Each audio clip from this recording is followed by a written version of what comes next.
Magandang araw mga kaibigan. Bigyan natin ng reaction opinion itong post, ang balita ngayon. Ito yung patuloy na bangayan between Senator Alan Peter Cayetano and Senator Lacson. Title, sino nga ba ang may larawan kasama ang mga diskaya? Ito ang tanong ni Senator Alan Peter Cayetano habang muling kinu-question ang mga aligasyon ni Senator Ping Lacson kaugnay ng umano'y ghost projects sa Taguig. Ayon kay Cayetano, sa kabila ng pagbaha sa iba't ibang bahagi ng Metro Manila, hindi umano nakaranas ng malawakang pagbaha ang Taguig, ngunit ito pa ang iniimbestigahan. Sabi ni Senator Cayetano, wala nang baha sa Taguig ngayon.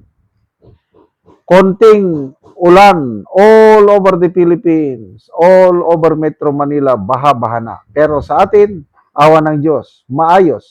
Pero tayo ang iniimbestigahan.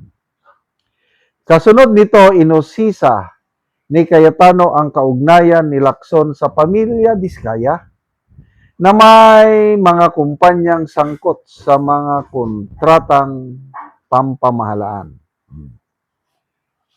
Patutsada ni Cayetano ganito, meron daw Diskaya projects sa Taguig. Sino nga ba ang may picture kasama ang mga Diskaya? Di ba? Si Senator Ping Lacson? Oo nga naman. Nauna nang sinabi ni Lacson na dapat imbestigahan ang umano'y ghost flood control project sa Taguig. Samantala, inanunsyo naman ni DPWH Secretary Vince Dizon na ipabiberipika niya ang naturang aligasyon. Okay, ganito ang pagkakaalam ko, ang Taguig, maganda ang daloy ng kanilang tubig kasi ganito, di ba mayroong Bonifacio Global City? That's part of Taguig. Ang ginawa dyan, master plan na maganda, sa kung ito yung buong BGC, ang ginawa is pag umulan ng malakas, yung ulan naiipon sa ilalim.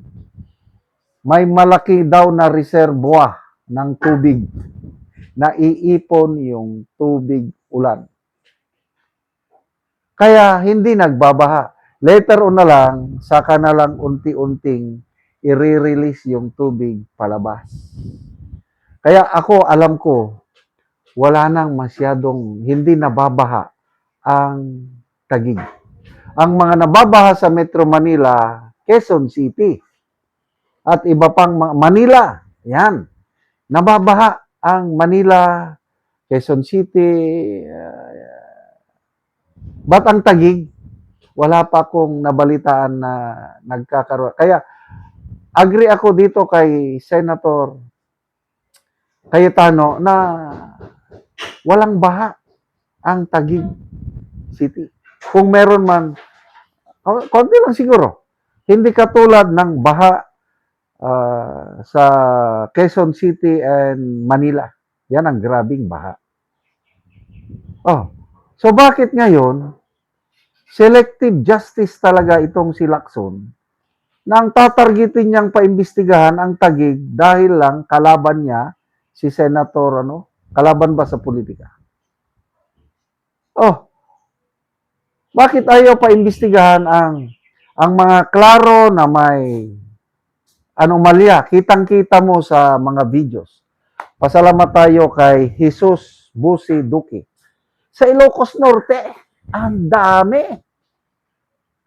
Klarong-klaro, may nag-iisang poste lang, tapos wala na.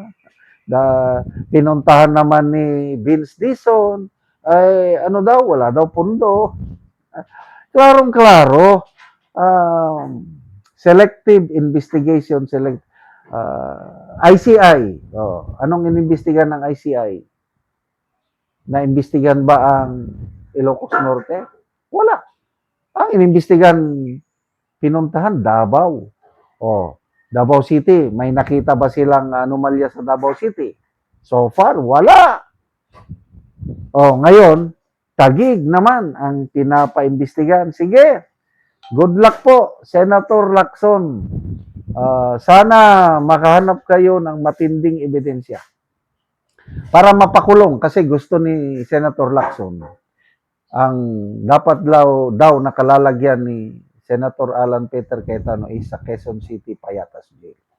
Good luck po. Sige, ubusin nyo ang mga minority senators. Alam niyo itong mga ginagawa ng administrasyong ito laban sa mga Duterte, lalo lang nagpapalakas kay BP Sara. Tingnan niyo yung latest na presidential survey conducted by Pulse Asia. Across all regions, 49% ang preference o voters preference na nakuha ni BP Sara. Across all regions, NCR, Balance Luzon, Metro Manila, Visayas and Mindanao, nangunguna po si BP Sara.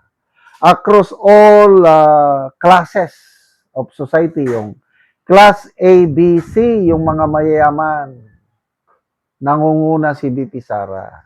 Class D, nangunguna si BP Sara. Class E, nangunguna si BP Sara. Ratsada yung kanyang pagkapanalo.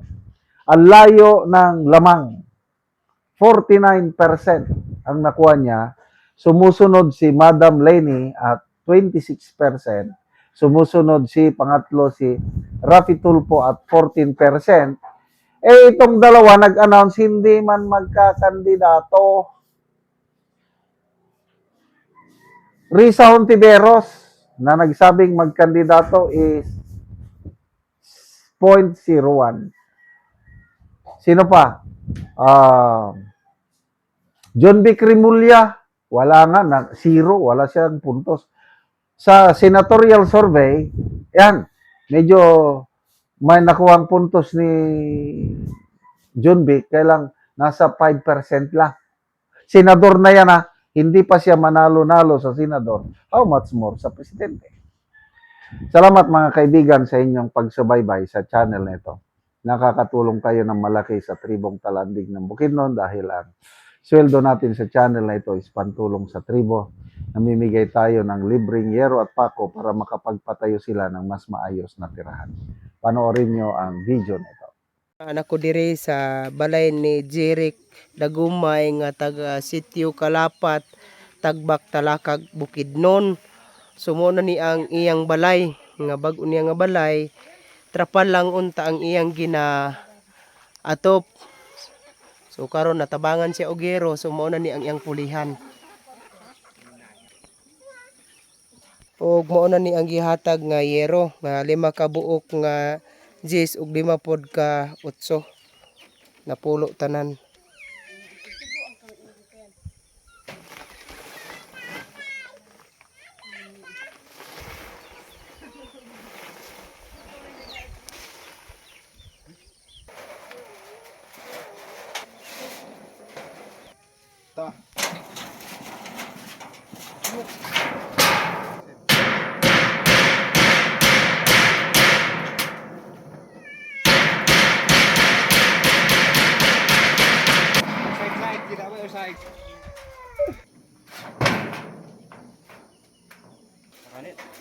Salamat ko sa Ginoo kay natagan migsin kay ang among atop gid sa una kay kuan trapal gyud na kadtong karaan nga trapal na kanang naayon na nadaot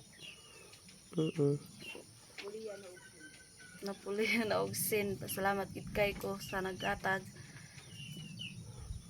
So karon napulihan na gyud og gero tong mga trapal lang nga inyong atop. Inong gani dugay namang gyud ang among balay na ang among trapal na na nagisi. Nag-ipon rami sa uyan sa akong bana kuan